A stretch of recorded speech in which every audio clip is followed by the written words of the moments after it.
No, Mr. Gallows is awesome. He's actually still in education, and he's a really great guy. But I felt very proud that he saw William Wallace in me. Are you sure that's the character that he thought of? I think he wanted to be in Gene Lyons. So, Big D, where were you when you first saw this movie? Remember when we first met John McClane? Argyle picked him up from the plane and took him down the Nakatomi Tower at the Christmas party. And the terrorists were overzealous, but it was sweet when they killed Ellis. And with a little help from Alan, John McClane... Welcome back to Shat The Movies, the podcast where we answer the question, were the movies we love when growing up really that good? You ever caught yourself thinking, why don't they make movies like they used to? Can you still remember spending your Friday night searching for the perfect movie rental at Blockbuster Video? Do you even remember what Blockbuster Video was? If you answered yes and this is the podcast from you, I am one of your 3 co-hosts, Roger Roeper, and alongside me are my 2 co-hosts, Big D, Dick Ebert. Good evening. And Gene, This Is My Island Lyons. Quite the lovely gathering, wouldn't you agree?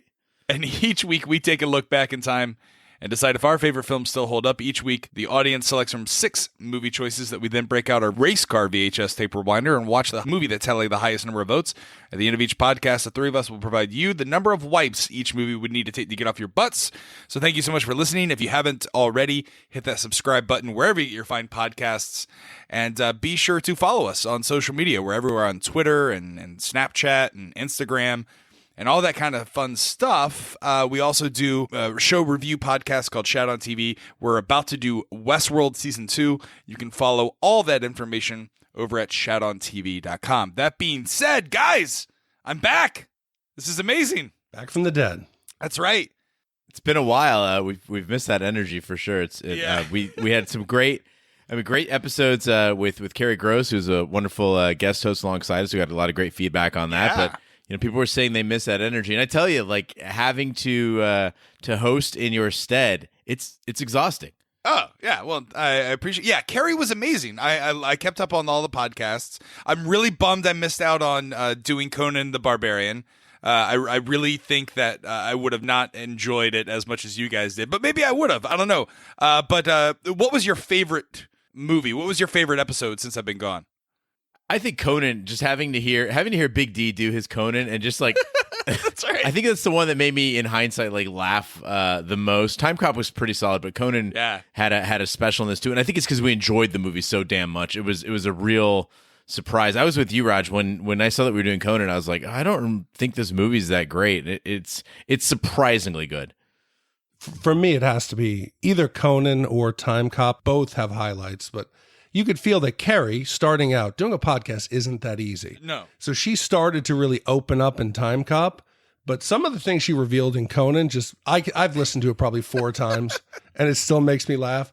But people also don't know that we usually record this. Like right now, it is 11:30 p.m. on the East Coast. So, Roger, it is nice to have you back at the helm because that energy is like a black eye from Starbucks. It's 2 shots of espresso. Or is that a red eye? Did you say black eye? A black eye from Starbucks? No, a black eye is a black coffee with a shot of espresso. Red eye is 2 shots. Ah, all right. So you order off menu. That's what you do when you go to Starbucks. No, Carrie was great. In fact, she was saying, "I'm glad I'm not doing this because I couldn't do another 3-hour movie after what happened with Casino." But that's what we're doing tonight. We're doing another 3-hour movie, Big D. We are, but thankfully this one for me at least was much better. This was our contest that we ran with iTunes reviews, and last week I went over some of the contestants. It was from Fargo, You Got Mail, Incredible Mr. Limpet, Legend of Billie Jean, Prince of Tides, all fantastic movies. So we randomly picked a number, and what came out was great. It was Braveheart, the 1995 Academy Award winning film for Best Picture, and I think a great choice for a contest winner. Yeah, Braveheart's a 1995 American epic war film directed by Mel Gibson, who stars as the titular William Wallace. Actually, he's not the titular William Wallace. Braveheart is actually Robert the Bruce. We'll get into that.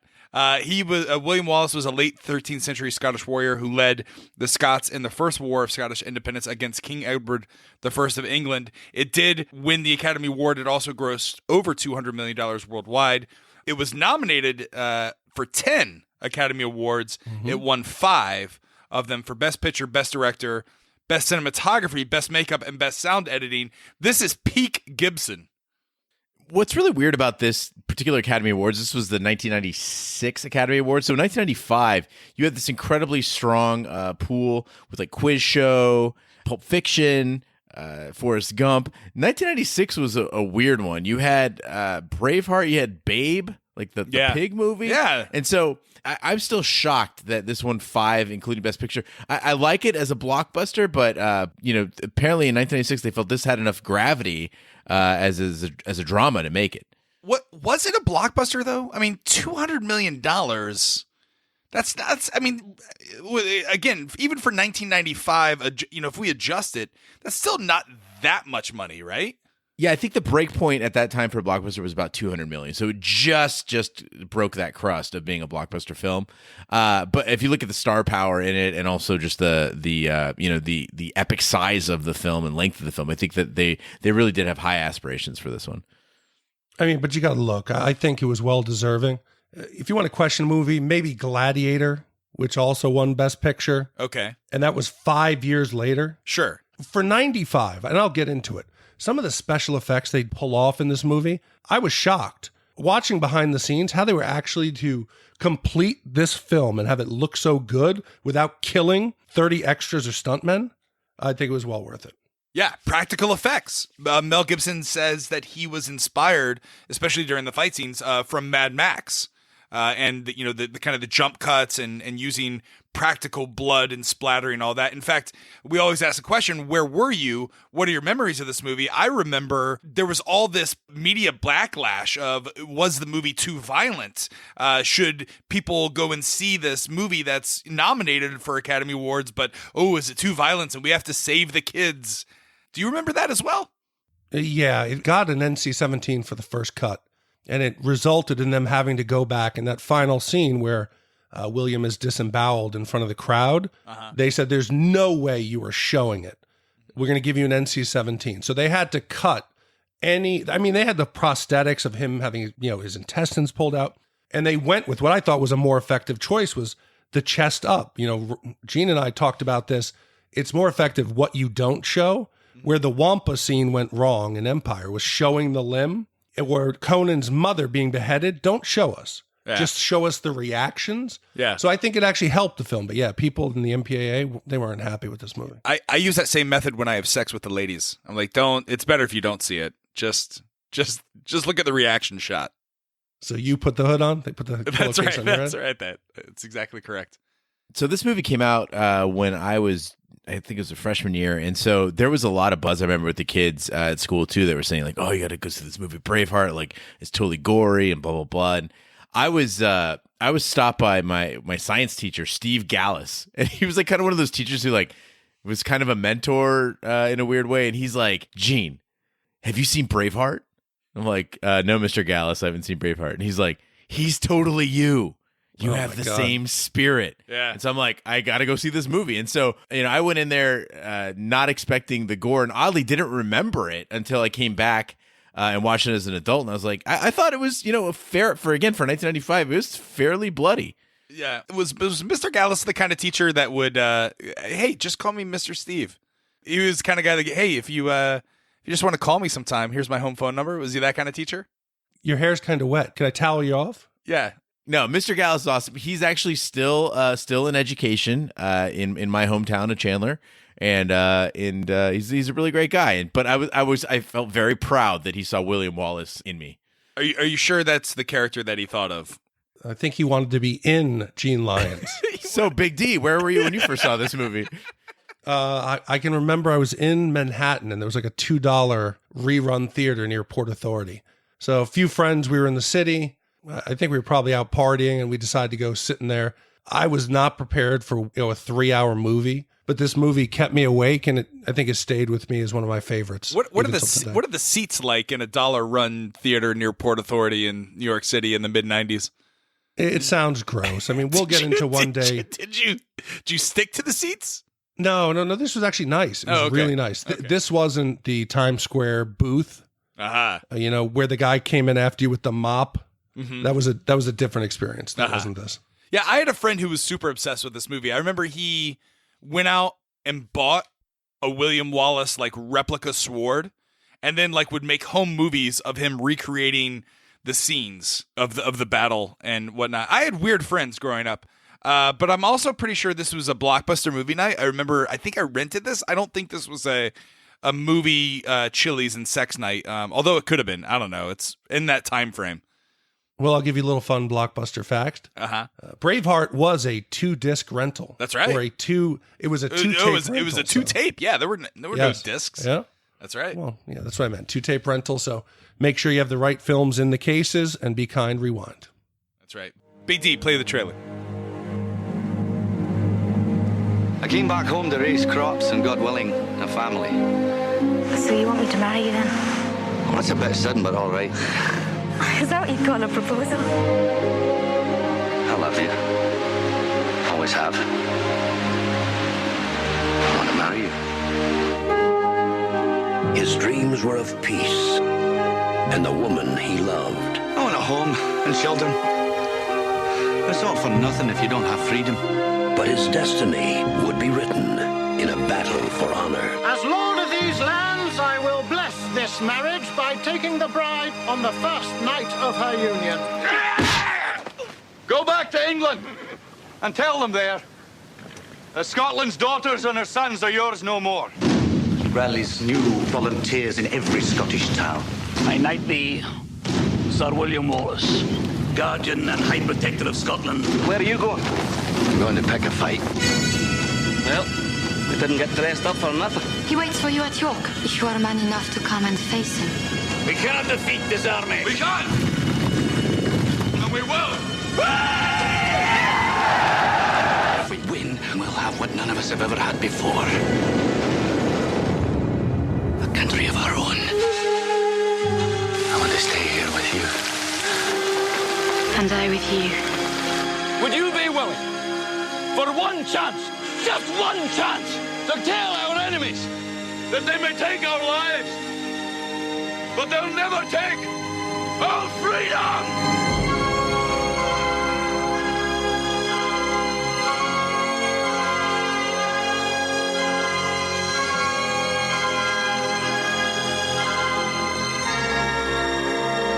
Mel Gibson. Braveheart. All right, it is 1280, and King Edward the Longshanks invades and conquers Scotland. A young William Wallace witnesses Longshanks' treachery and survives the death of his father and brother, and is taken abroad on a pilgrimage through Europe by his paternal uncle Argyle, where he's educated. Years later, Longshanks grants his noblemen land and privileges in Scotland, including prima nocta. Meanwhile, a grown Wallace returns to Scotland and falls in love with his childhood friend, Murren MacLenna, and the two marry in secret.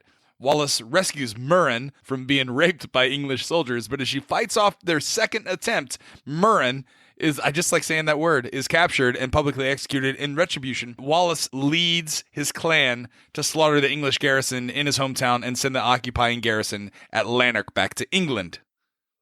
So, Rod, you had hinted that, there's some historical inaccuracies in the movie. Some. But hold on. Keep in mind, we're talking 1280. Yeah. It's hard enough for people now to decide what happened 3 days ago. Sure. So starting on that keynote of inaccuracy, the prima nocte thing, I had to pause the movie and be like, no fucking way. Was this a thing?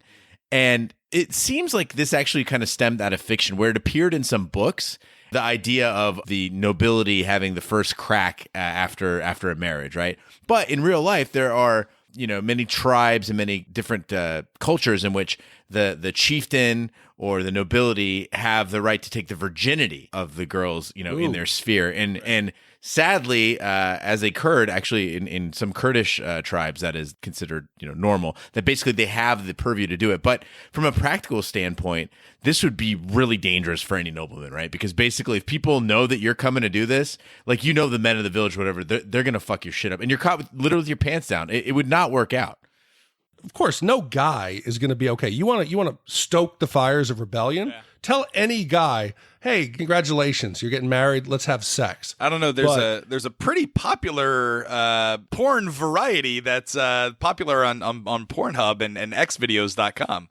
Yeah, but the wedding night thing has really been eclipsed by the stepbrother stepsister thing. So I think that we're moving on as a culture and we're getting away from the old rules.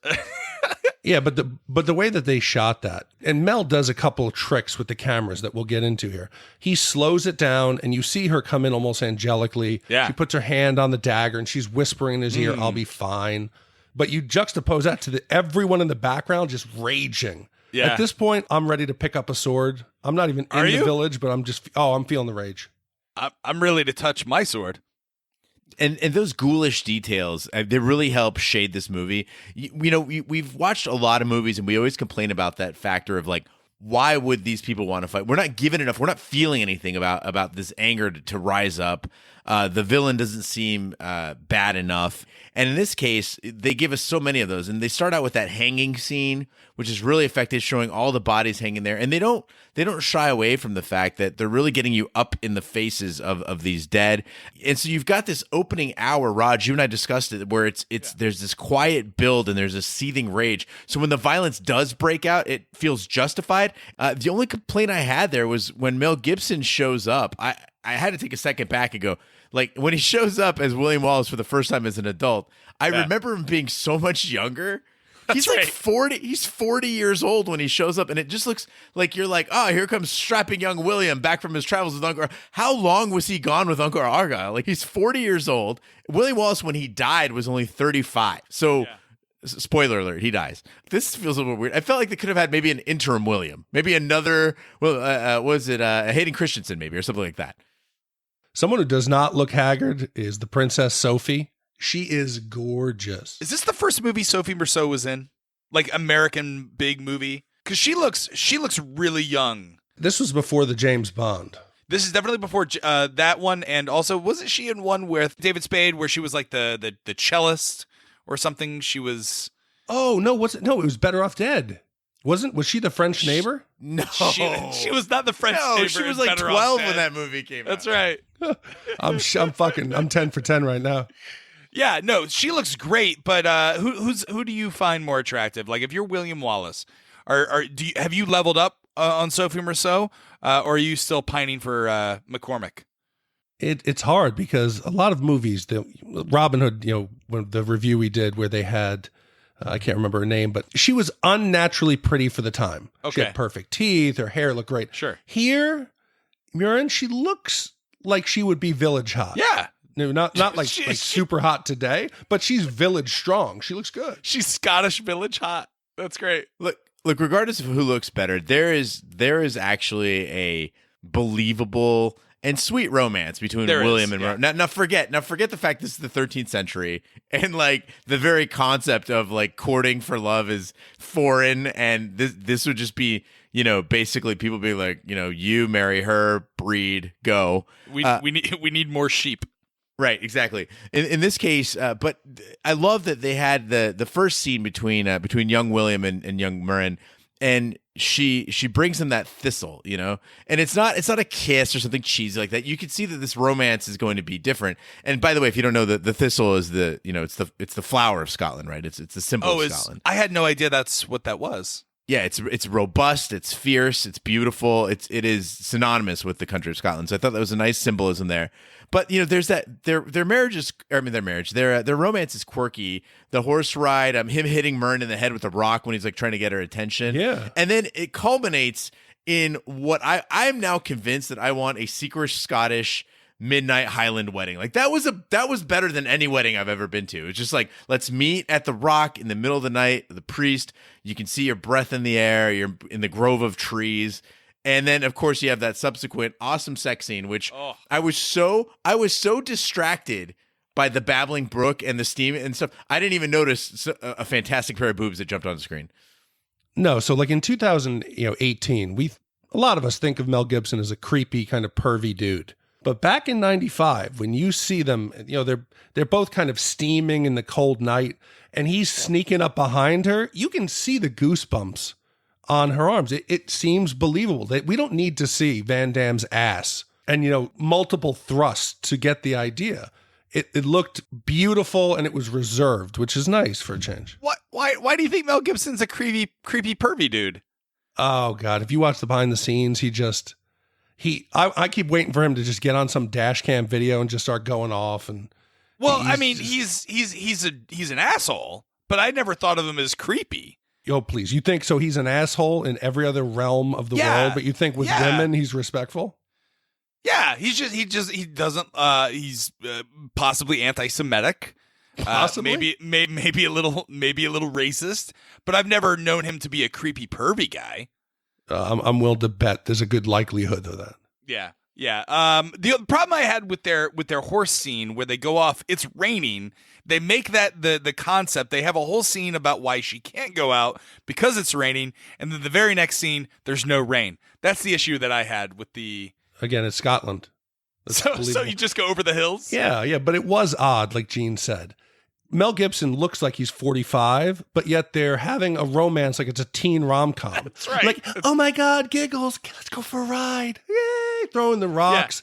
Yeah. He asked her to marry him the next day. That's moving a little too fast there, bud. Oh, come on, but he has the ultimate Mac move. When he starts, she can't even read, and he starts dropping Latin and French, he's done. He's in. As a person who speaks multiple languages, every time somebody asks you to like talk to me in your language when you're doing it to me, I'm like, my language is fucking English, man. I speak English. Well, Longshanks orders his son Prince Edward to stop Wallace by any means necessary. Wallace rebels against the English, and his legend spreads. Hundreds of Scots from the surrounding clans join him. Wallace leads his army to victory at the Battle of Stirling Bridge, and then destroys the city of York, killing Longshanks' nephew and sending his severed head to the king. Wallace seeks the assistance of Robert the Bruce, the son of nobleman Robert the Elder, and a contender for the Scottish crown. Robert is dominated by his father, who wishes to secure the throne for his son by submitting to the English. Worried by the threat of rebellion, Longshanks sends his wife Isabella to France to try to negotiate with Wallace as a distraction for the landing of another invasion force in Scotland. So, Prince Edward II, he's depicted in this film as being incredibly foppish, and sure. And as much as I enjoy Braveheart, I feel like it did take a turn for the homophobic.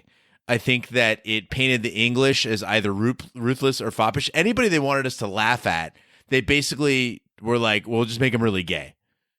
All right, so I did some research on this, and I could be wrong, depending on my search history here, but I think, if I'm not mistaken, if you grew up in England and you were out in the schoolyard with your mates and your buddies, I believe there's a nursery rhyme, or there's something that goes along with the fact of the story of King Edward II had a red hot poker shoved up his anus, and that's how he died. So I think the tale of King Edward being homosexual it has been passed down for generations. So I think this is one of the things they got right.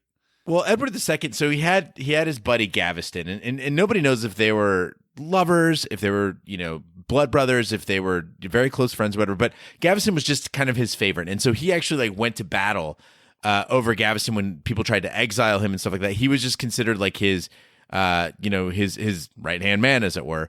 And so I think it's fine, even if you made it that Edward II was gay in this movie, and that's fine. But sure. But the fact that they depicted him as some sort of just this fancy boy, and that really bothered me in the sense that he was not even a believable character.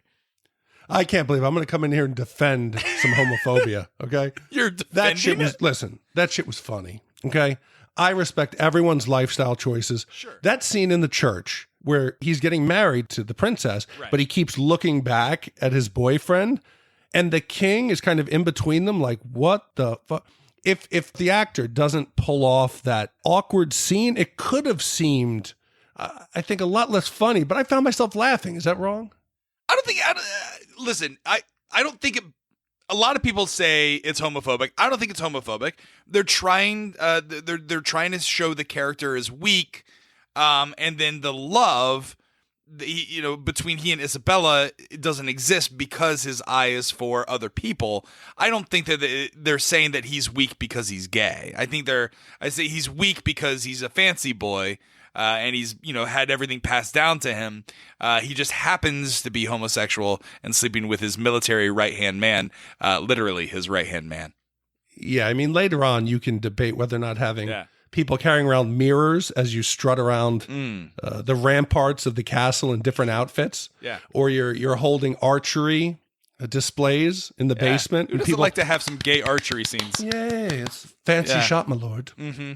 He may have been a fancy boy, but the Scots are not fancy boys. They are physical specimens. Now, I don't know if this is true. Sure. But they all have great looking hair. Yeah.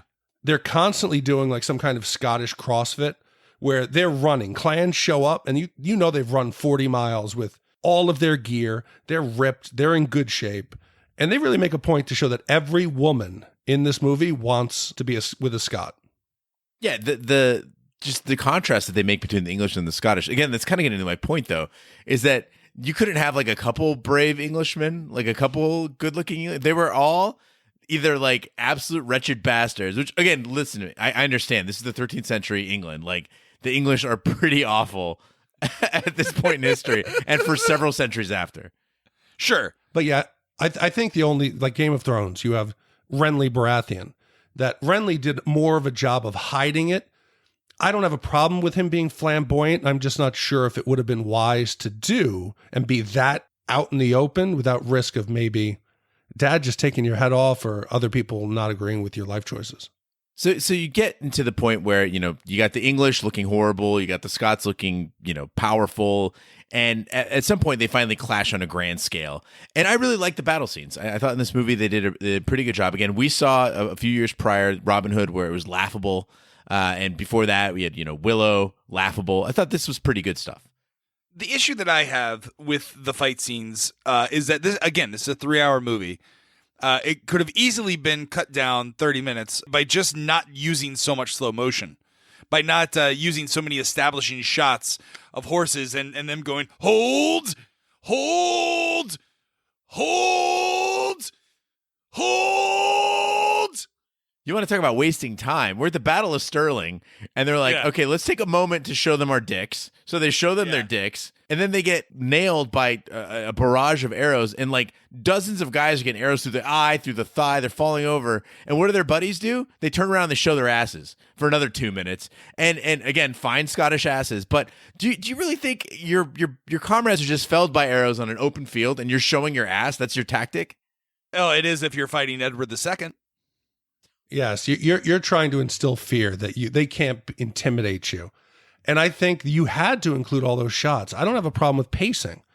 When the other clan comes after they've killed the local magistrate, it's an hour at that point. So we spend the hour as a build-up to understand what motivates William's rebellion in the movie. And I think it's perfect. And watching the behind the scenes, they had like these nitrogen cylinder propelled fake horses that they were shooting like over the extras. And if you go that extra level to shoot these shots and they were beautiful, you have to include them.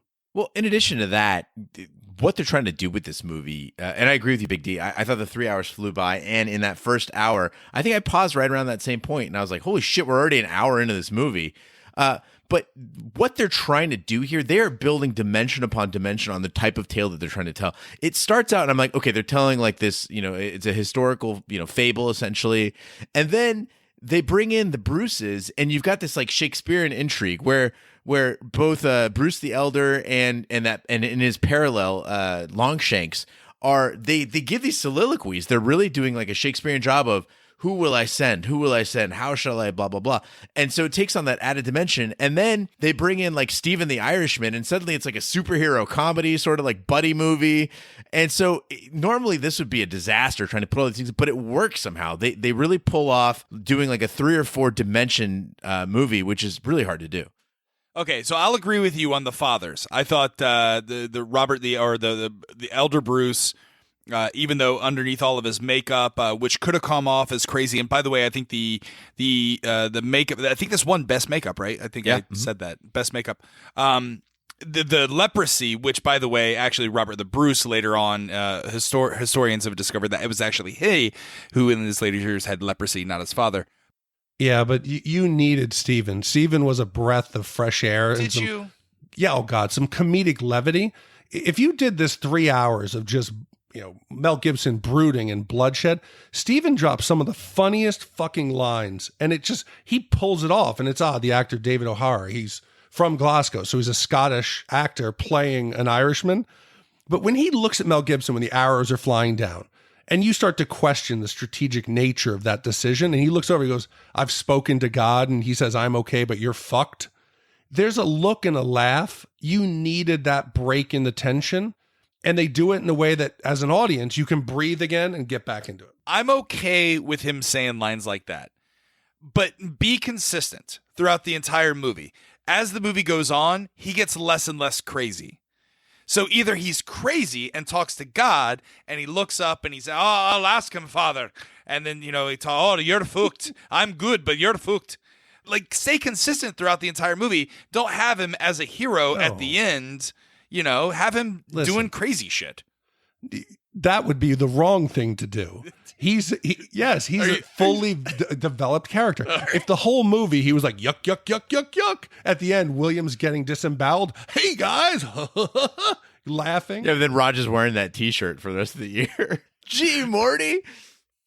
Well, after meeting him in person, Isabella becomes enamored with Wallace. Warned of the coming invasion by Isabella, Wallace implores the Scottish nobility to take immediate action to counter the threat and take back the country. Leading the English army himself, Longshanks confronts the Scots at Falkirk, where noblemen Lockton and Mornay, having been bribed by Longshanks, betray Wallace, causing the Scots to lose the battle. As Wallace charges towards the departing Longshanks on horseback, he is intercepted once by the king's lancers, who turn out to be Robert the Bruce. But filled with remorse, Bruce gets Wallace to safety before the English can capture him.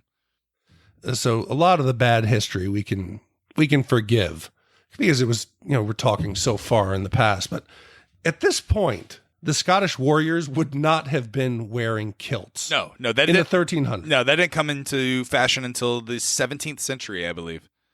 So what were they wearing, and would that have changed the scene's complexion? They would have worn something very similar to what the English would have worn. According to my research, the only people who dressed in like full armor were like noblemen, and they would actually carry the crest of their family, so that if they fell in battle, they knew where to return the body for money. So seriously, families would pay people to return the bodies of their fallen knights and noblemen based on the crest of the family. So they wouldn't be carrying flags of England or Ireland, because Ireland didn't have a flag back then. They certainly wouldn't have been wearing kilts, and most warriors would have probably been wearing something else, like the peasant warriors. They would have been wearing something very similar to each other. But obviously, because this is a movie, the audience has to tell who is fighting who on the battlefield. So that's why they dressed them up in Scots. Also, they wouldn't have been wearing blue face paint, because that was like way medieval, like the Anglos and the Saxons. Holy shit, Roger goes away for a couple of weeks. He comes back like a fucking librarian. That's right. Where's all this research been? Yeah. Guys, you asked where Roger's been for the last 5 weeks. He's been researching. I went to the Braveheart. William Wallace Institute in Scotland. But you want to talk about silly things to wear. Robert the Bruce had like the goofiest looks in this movie. He went from like wearing like this like cartoonish lord outfit with like more gold than anybody else in the movie, and then what he wears at Falkirk, that helmet was just like comically gigantic, that Lancer's helmet. And the only reason I could think of to have him wear it was to obscure his identity, which kind of bothered me in the sense that it felt like a cheap move. But he looked just goofy as fuck throughout this movie. That goatee was silly. I just really felt like Robert the Bruce was a sore spot in the costuming and makeup for this entire movie, where he just didn't look believable. Not only that, but like, so if you're Scottish and you listen, and we know we have a few Scottish listeners, we want your opinion of this movie as it pertains. Because can you imagine?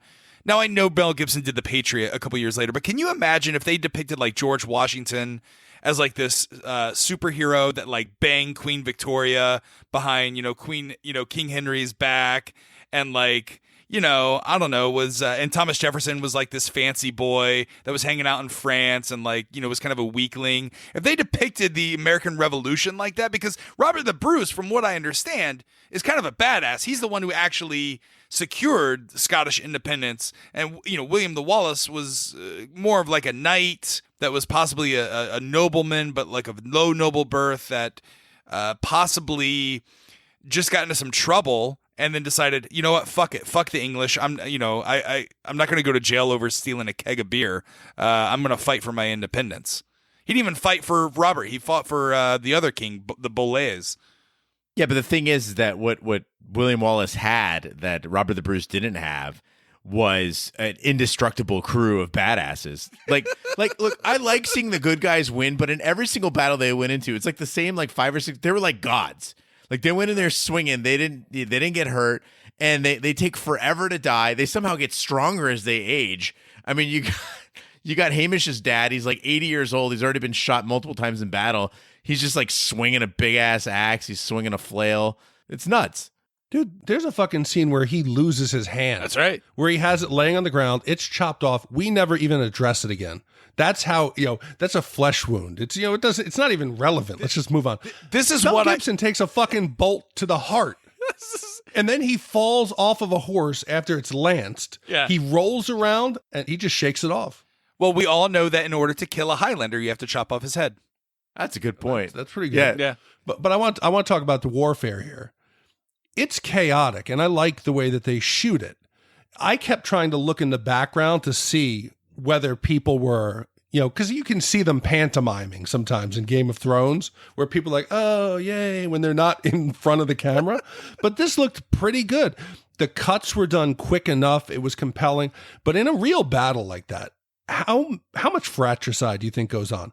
Because everyone's dressed in some kind of burlap sack. Yeah. I'm just swinging my fucking sword around. I would probably kill 15 Englishmen and probably like 5 of my Scots. Okay, all right. So again, I don't want to get hell historical here, but like some of the battles, like the Battle of the Bridge. What was the name of the Battle of the Bridge? Falkirk? No, not Falkirk. Stirling. So the reason that they won is that there was this bridge that the English were like, hey, we're going to come over now, and then we're going to do battle. We're going to do battle. And the Scots were like, no, yeah, come on. I can't do a Scottish accent. Come on over and we'll do battle over here. And then the British were like, all right then. And then so they got on their horses and then they started going over the bridge. And then the Scottish were like, well, fuck, they're easy pickings. There's a, what do they call it? Big D, you're in the military. No, but there's a specific name Canyon for of it. Death. You're trying to say fatal funnel? It's the fatal funnel. So that's how they were able to defeat them. And they used, there's a specific term for it. It basically, the legions, the Scottish legions got into a form of it. If you were to look at it up above, it's like a turtle with like lances, like spikes on it. And they grouped their soldiers in these little turtles, like Teenage Mutant Ninja Turtles. And they started fighting the Brits who were coming over this little crickety bridge. And that's how they won the Battle of Stirling. You realize that people can't see what you're doing, Roger, right? I described turtle and spikes. No, hold on. For the last 5 minutes, you've been playing this out with your hands on your desk as the troops are moving around. They're fighting. There's spears. Yeah, it's a hedgehog actually. It's a round. It's a turtle. They would call the formation. It was called a hedgehog. No, it was called. I don't know if I don't know what they called it in Scotland, but it certainly wasn't a hedgehog. And for all of our listeners, last week we introduced Gene Lyon's Shat on Science. Looks like we're gonna have to do Roger Roeper's Shat on History. That's right. It's called a Skiltron formation. A Skiltron formation. That's exactly correct. Also, Skiltron, my least favorite Decepticon. So as I'm watching this battle, though, I was like, I don't know how you guys felt about it, but I'm watching the Battle of Falkirk. And when the Scots are running at the Irish and the Irish running the Scots, I'm like, you motherfuckers, you fucking sellout pieces of shit. And then they get to the middle and they're like, we're just fucking kidding. Like, let's all join forces. I don't know if anybody else saw that coming. I didn't see it coming. I didn't understand it, why they suddenly joined forces, but I get it. It was, it was because Stephen was like, it's my island, but it still made no sense to me.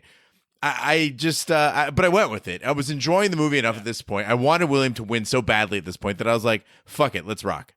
Well, they did. Again, it's the princess saves them. The princess saves William 3 times. She gives him the intel that the Irish are coming, so that's when Stephen goes and makes a connection. Right. Well, at this time, the English would use mercenary soldiers, mostly like Welsh. They would employ the Welsh soldiers. They would pay them money to go fight their battles. So I think that's what they were trying to get across here. But this is, again, historically inaccurate. This didn't happen. And also Isabella was 9 at the time, or maybe not even born, and hadn't come to England yet. So there was no passing of information. And obviously, William Wallace did not sleep with Isabella. Yeah, so at the real Falkirk, what actually happened, which is kind of sad, is that they had those Skiltron formations, and they were doing pretty well. But what they did is they would have rows of these spearmen, and then in between them they would have Scottish archers who would be shooting out as well. And the Scottish archers were just not very good. And so what happened was the English archers just started raining shit down on the Skiltron, which had no topside cover. And so as they were getting killed out, they thinned their ranks out enough that the cavalry broke through, and then the infantry came through. And Wallace didn't go chasing after the king. He basically just ran into the woods with everybody else and got the hell out of there. Interesting that his seal would be an archer. William Wallace's seal would be an archer if they were that bad at archery. He had a seal? Yeah. Oh, yeah. That's where historians they recently discovered his seal in a letter that was written. I think they've discovered this in Germany.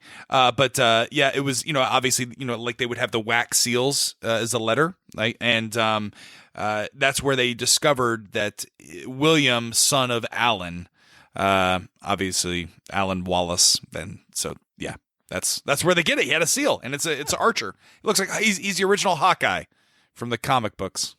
So Wallace kills Lachlan and Mornay for their betrayal and wages guerrilla war against the English for the next 7 years.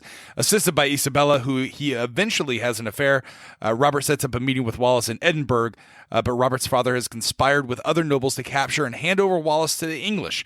Learning of his treachery, Robert disowns his father, and Isabella exacts revenge on the now terminally ill Longshanks by telling him that his bloodline will be destroyed upon his death, as she is now pregnant with Wallace's child. Okay, so I was really on board with this movie. I mean, this was a one wiper at this point for me. But William and Isabella's romance, I don't know how you guys felt about it, really, really bothered me. And I understand the reason why they did it, so that she could have the upper hand over Edward I by saying that she's got basically Scottish blood in her belly, that sort of thing. Like that all it's great, but when he says to her, "Why are you helping me?" and she's like, because of the way that you're looking at me right now, or whatever. Like, it just didn't work for me. He's still deeply in love with his wife, and I couldn't help but think, how much hotter would it be if he's like, "Why are you helping me?" and Isabella's like, "Because I fucking hate Longshanks. Now put it in me," right? Like that would have been as a conspiracy. That would have been so much hotter and so much more believable than this bizarre romance that makes no sense at all. Well, she's French. It makes They're sense. French. Yeah. What about the handmaiden? The handmaiden and her have been just like, they've been getting their skirts sopping wet, telling each other stories about the passion that William carried his dead love across the battlefield. And they're both like, it was like 50 Shades of Grey if it was just really hot. So I can believe their romance, and you need it. But why are they so fucking stupid?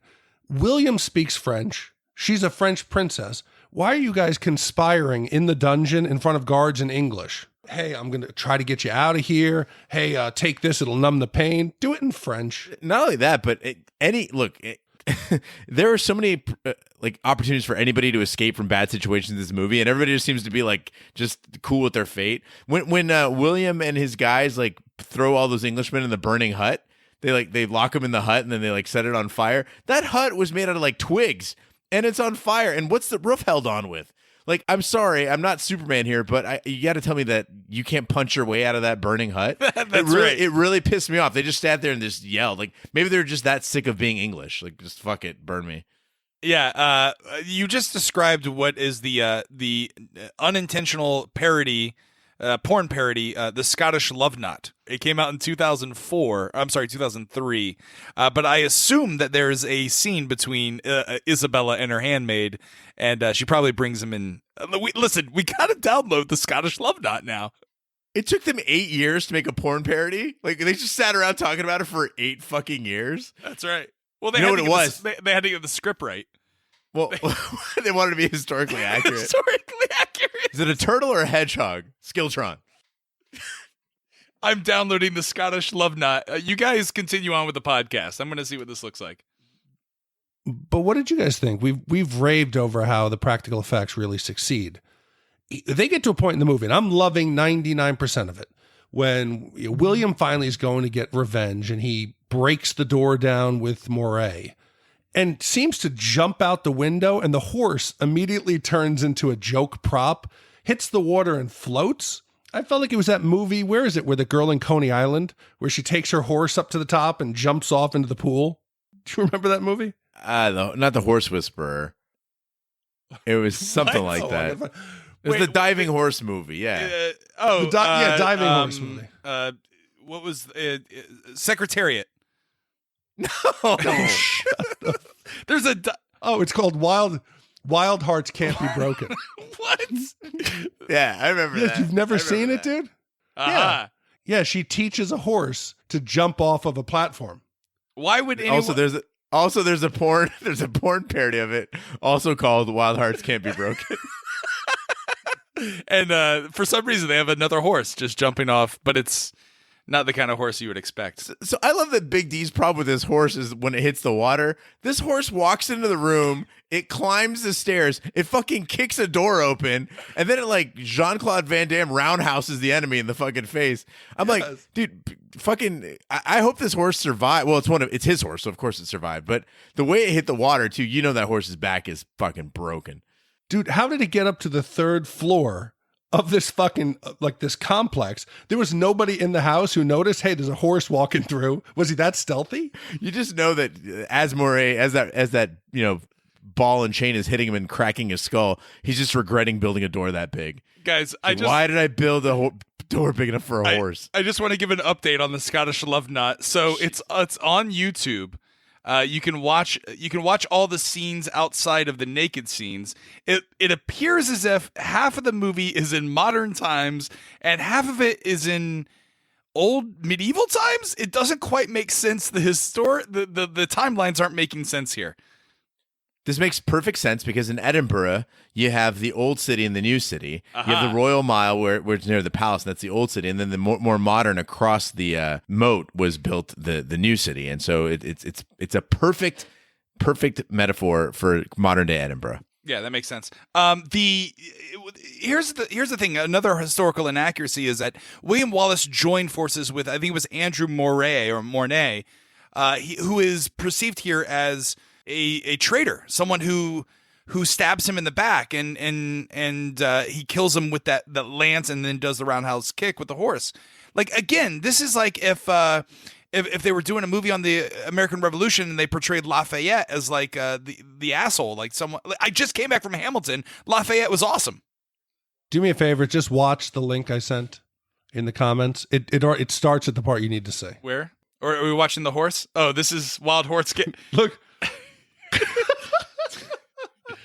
Oh, why would anyone do this to a horse? This is terrible. Oh, look at the facial on that lady.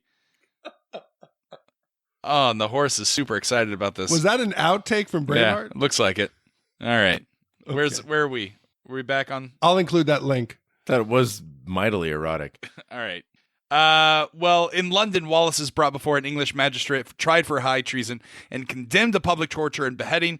Even whilst being hanged, drawn, and quartered, Wallace refuses to submit to the king. As cries for mercy comes from the watching crowd, deeply moved by the Scotsman's valor, the magistrate offers him one final chance, asking him only to utter the word mercy and be granted a quick death. Wallace instead shouts, "Freedom!" and the judge orders his death. Moments before being decapitated, Wallace sees the vision of Murren in the crowd, smiling at him. So I think we talked in the intro to the podcast that the MPA forced them to make some changes here, and I really think it works. If we had seen William opened up, I think it's less impactful. They slowed it down, which you hated, Roger, had some of the great bagpipe music coming in. They focus on William's hand. He drops the cloth that was a gift from Murren. Really impactful stuff. And, he stays strong to the very end. I would like to believe I could do that. In the sequence of torture, how far do you guys think you could have held out? Or could you have held out all the way? Oh, I would have sworn allegiance to King Edward like months ago. Yeah, I mean, look, all he has to do, honestly, is just survive like another week until Isabel is the queen. Yeah. And then she'll just give him a pardon. Yeah, absolutely. It was a wrong-headed move on his part. He basically had to just make it another maybe a week or two. Or drink whatever potion she gave him and then made out with him in the prison cells. I was surprised that he could even manage a yell while being disemboweled. Like, I didn't understand. I'm like, because I thought he was going to be like, freedom. He was like, because I remembered him saying it, but I did not remember him going, freedom. And what pisses me off is this crowd. This crowd is so indecisive. They stretch him, they cheer. They rack him, they cheer. They disembowel him. Everyone's like, whoa, mercy. Hold on. This is too much. Like, chill. Have you guys ever been to medieval times? Sadly, yes. Yes. Okay, but like in Florida, they had this. I don't know if they had this in other, but they had the medieval village in the Orlando location. Did they have that as well in other locations, Gene? Are you talking about the one on 192? The one on 192. They have a medieval village, and in that medieval village, they have things like a blacksmith, but they have also this torture chamber where they have all the torture devices used in medieval times. And as a kid, that was like the most fascinating. Like, kids didn't want to see the night show. They didn't want to like eat with their hands. They didn't want to drink Pepsi out of goblets. They wanted to go see the medieval torture thing. But this actually happened. This is a truthful thing that occurred to William Wallace. They disemboweled him. They cut off his limbs. They sent it to different areas around England. They tarred his head and stuck it on a pike in the Tower of London. These are brutal individuals. Yeah, and I honestly thought they could have shown more of it. I kind of disagree with you, Big D. What they did was interesting. They actually had the show prior to William being tortured. They had the little people up on stage, and they went and they were using rope and disemboweling like to show you what was going to happen. So that put the image in your head. But I really would have liked to seen at least a little bit. Like, that didn't have to be too graphic. A little bit would have been good. Yeah, but when they start disemboweling, when the kids are kind of gagging, it reminded me of Black Mirror, the debut episode. Have you both seen it? Where he fucks a pig. The pig episode where everybody's like, again alert. British. Everybody's like, yeah, do it. And as soon as he starts penetrating that pig, the crowd is like, oh, we really didn't want to see this. It sounded like a good idea, but now turn it off. So, Big D, I got to ask, a counter question. You're saying how much could you take? Would you watch this? Like, for me, when I saw, Gladiator, and when I saw, and again with this, like, I have no desire to see anybody tortured or killed in front of me. I think it would really bother me for life. Yeah, I was watching this with my sister, her husband, and from Boston, and my wife, and we posed that same question. You got to remember, at this time in the 13, it was 1200s of this. If you're not out there cheering for the witch burning, people will assume you are possibly a witch. If you don't want to get anywhere near involved in that, we'll go out there and be like, woo, yeah, clap it up. Don't look at me. No, I'm cool. I'm on your side. That's what it came down to. How did you describe Edward II, Gene? What Fancy boy. No, not fancy boy. There's a specific name for it. What did you call it? Dandy. Foppish. Yeah, I would be foppish. I wouldn't be able to kill animals. I'd be like a vegetarian. I wouldn't be able to attend any of these shows, and I'd probably read a lot of manuscripts by monks. Well, Gene, I'll flip it on you, Gene. How many times in biblical times did people attend stonings just to ensure that they weren't the one being stoned? Yeah, but here's the thing: is like even today, when I have an event, say I'm hosting Killer Queen or something like that, and I say, and I send everybody Facebook events, and I message them, and they still just don't show up. How easy would it be back then to be like, "Yo, I didn't see the event posted. Nobody called me. Damn, I missed I was just out in my fields doing my field shit, man. I don't know." Well, in 1314, Robert, now Scotland's king, leads a Scottish army before a ceremonial line of English troops on the fields of Bannockburn. Bannockburn. Bannockburn. Where he's to formally accept English rule. As he begins to ride towards the English, he stops and invokes Wallace's memory, imploring his men to fight with him as they did with Wallace. Robert then leads an army into battle against the stunned English, winning the Scots their freedom. So I feel like the message here was, I like what they did here. The message is more complex than many other movies of this magnitude manage. And it was William Wallace wins, but he doesn't really win, right? Like he dies a gruesome death in front of tons of people, and he is caught in a trap, and he fails. He does not win his war against the English, but he does plant a seed in Isabella, and he plants a seed in Robert the Bruce. One is in her belly, one's in his head. But those sacrifices pay off, right? His blood will sit on the throne. And he's inspired Robert the Bruce. Both of those characters, he told them, "I see a strength in you." And it seems like this, in a way, might have been his plan. Ultimately, he did want to have that peaceful life. He did want to have a wife and child, and just that's what he wanted. But when he saw that was not an option, that he can never have that without first having freedom for his people, I think he was willing to make those sacrifices. Again, within the legend of this framework of this film, I think it really worked. But I don't understand why the Scots love this movie. It portrays Scottish men as the most gullible rubes. They're dumb as fuck. How many times does Robert the Bruce screw over William Wallace? He flips on him once, he forgives him, he comes back, flips on him again, they kill William.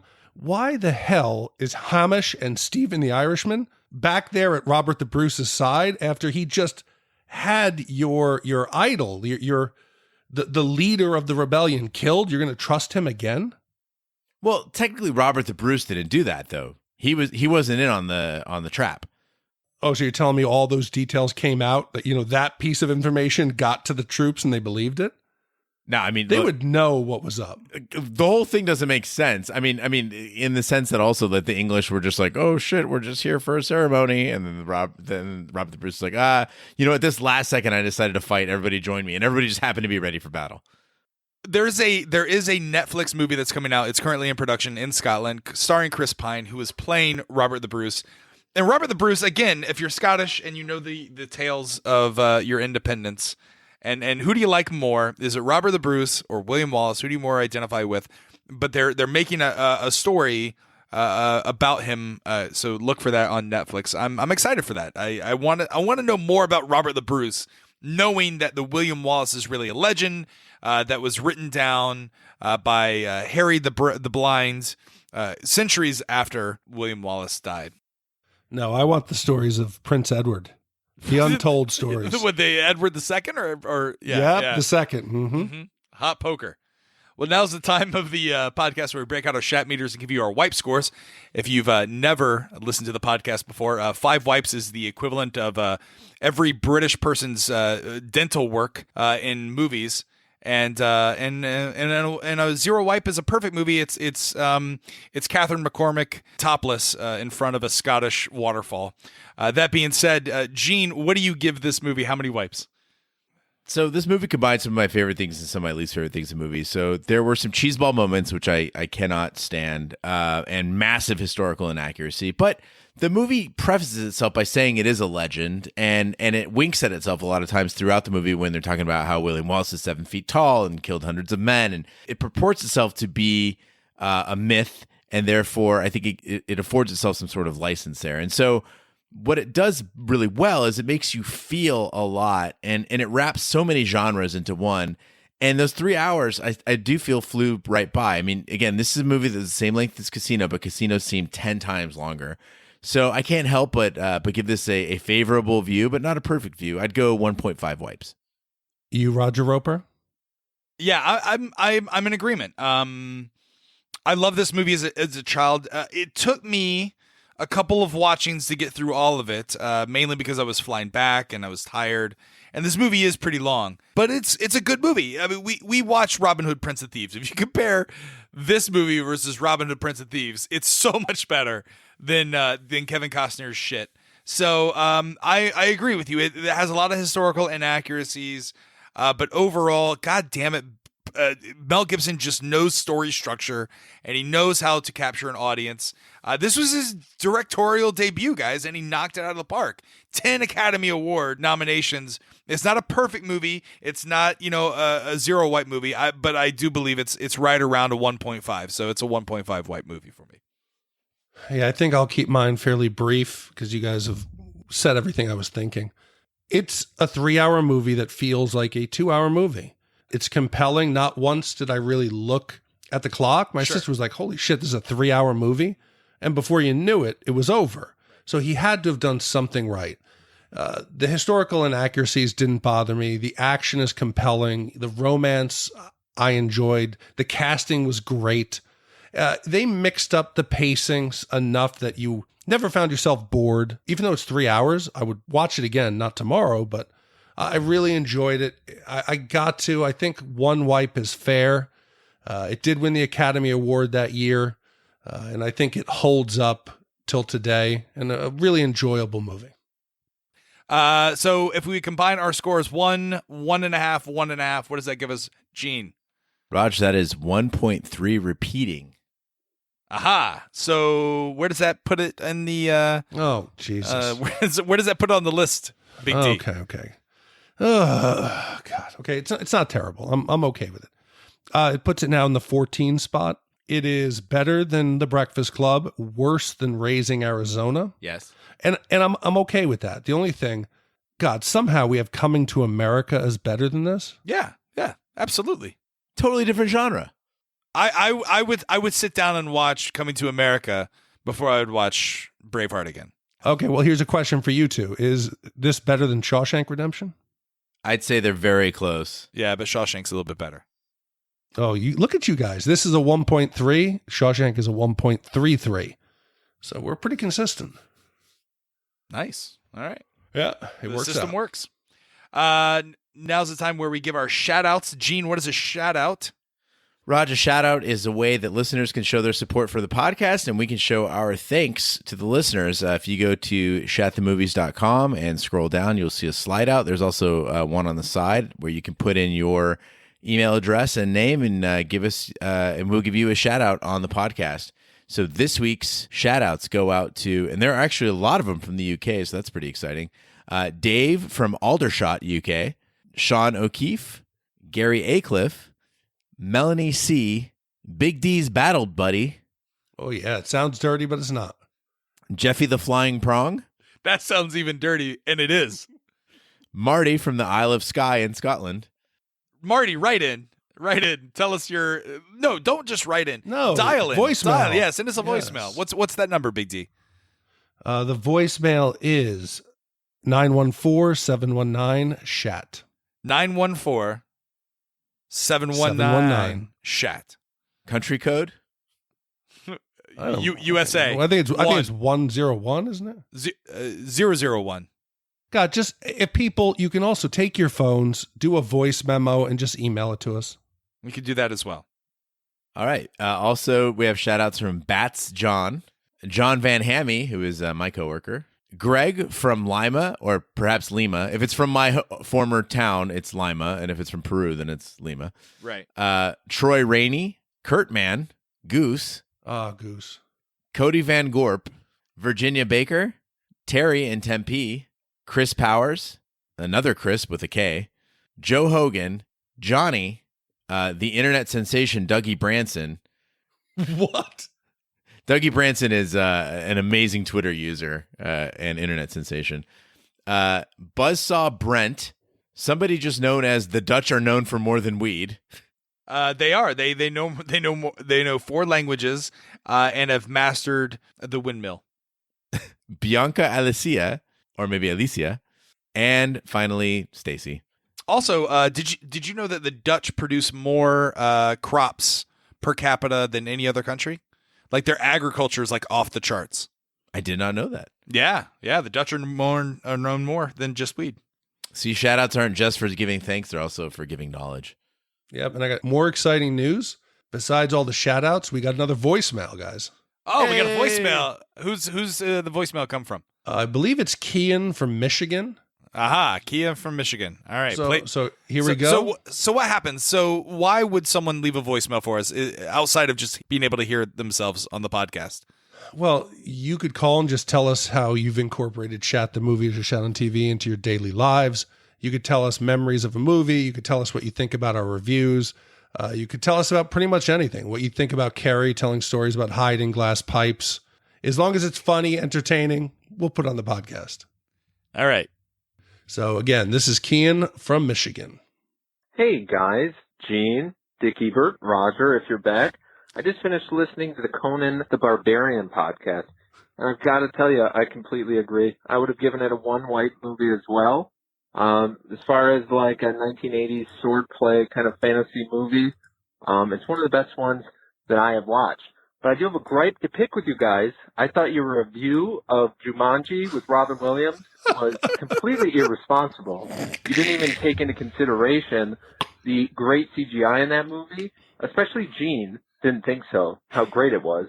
And Matilda is one of the best movies of all time. Giving it a 5 whites across the board should be a crime. Other than that, I think you guys are doing a great job, and I love listening every week. This is Kian from Michigan. I love that that Kian specified Jumanji with Robin Williams just to make sure that we were precise about which Jumanji we were talking about. That's right. That was, yeah. Hey, listen, I'm not a big CGI guy. One of the reasons that I really liked Dunkirk was the fact that they took the time, they made the effort to get the extras, get the uniforms, get them out on the beach, make it look real, just like Braveheart. Nitrogen horses, not computers. He actually fucked with my head. When I first heard this voicemail, I was like, did we do Jumanji? And I had to think about it for a second. So for everybody, no, we did not do Matilda, and we did not do Jumanji. Wait, but you guys obviously have talked about Matilda or Jumanji on the podcast. No, never. Not once. You never. I don't know, guys. Matilda's Never. pretty terrible. I like. I'm laying it down here, Kian. I feel like if we have like a slow week, maybe after Westworld is over, I think we need to do Jumanji. I'd be willing to get down with that. Maybe on mushrooms. Wait, the one with The Rock or the one with Robin Williams? Nope, Robin Williams. The I'm one joking. Kian had to. I'm pretty sure the girl from Matilda's in Jumanji. But yeah, and if we're wrong, Kian, if we did talk about Jumanji, which I really don't think we did, right? Please correct us again. What is the movie Matilda about? Isn't it a little girl named Matilda? Aha. But she's like a French schoolgirl, isn't she? I think that's Amelie. Who's the one with the yellow hat? That's Curious George. Shut the fuck. No, it's the man in the yellow hat. The schoolgirls. Yeah, Matilda, she's like a genius, and then she's got like this shit. Like she's like partners up with her teacher, and then she's got shitty parents. No, guys, did you see the? There's a Roald Dahl book. Did you see the porn version of Jumanji? Oh my god, it's a jungle out there. Carrie got a 1 star, but I feel like she needs to come back. Big D, what's the movie we're doing next? Okay, so we're going to stick with what we've been doing, where we're not going to tell you what the winner is, but we're going to play the trailer at the end. Got it. This was one of my favorite categories and highly contested. We had almost 1,400 votes. It was 90s summer blockbuster, and the contenders were from 1996, The Rock, from 1998, Armageddon, 1993, Jurassic Park, and the 1997 Men in Black. So listen to the end of the trailer and you'll hear what we're doing next. But I'm going to tell you people, God damn it, I'm going to make Armageddon win one of these contests. No, you're not. That's So now we know Armageddon didn't win this one. Yeah. No, because I would have been like, woo! I would have been screaming. Matilda. That concludes this week's episode of Shat The Movies. Be sure to follow us on social media and share with a friend. We're everywhere, including Twitter, Snapchat, and Instagram. Just follow @Shat The Movies. We're also on Facebook. Just search for Shat The Movies Podcast. Our website where you can vote and comment is shatthemovies.com. Our email address is host@shatthemovies.com. You can leave a voicemail at, I don't know the number. What is it again? 914. 719. 719. Shat. We're everywhere. Fine podcasts can be found, including iTunes, Google Play, Stitcher, and YouTube. Be sure to subscribe. And if you stop by, please be sure to leave a 5-star review. That helps the podcast grow. You can email suggestions, host@shatthemovies.com. You can also check out our sister podcast, Shat on TV, where we review television series such as Westworld, Taboo, American Gods, and Game of Thrones. You can check out all the information on the website, shatontv.com. On behalf of our co-hosts, Big D, Dick Ebert, Gene Lyons, Carrie Gross, The King Bee, I'm Roger Roeper. Be sure to join us next week for this movie's review. Take care, good night, and good luck. I own an island off the coast of Costa Rica.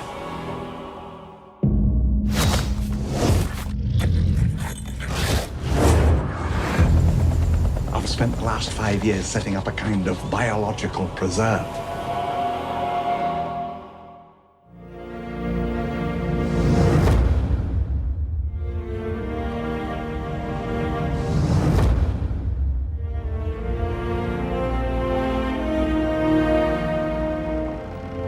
What do they got in there, King Kong?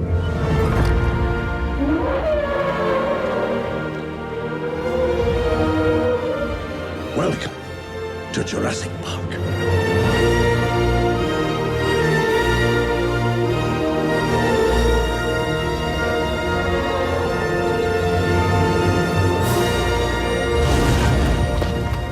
Dinosaurs and man, two species separated by 65 million years of evolution. How can we possibly have the slightest idea You feel that? of what to expect?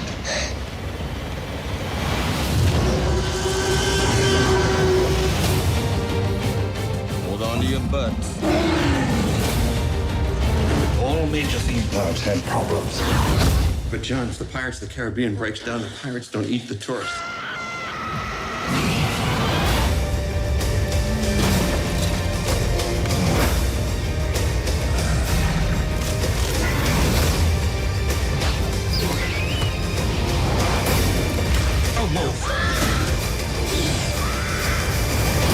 Must go faster.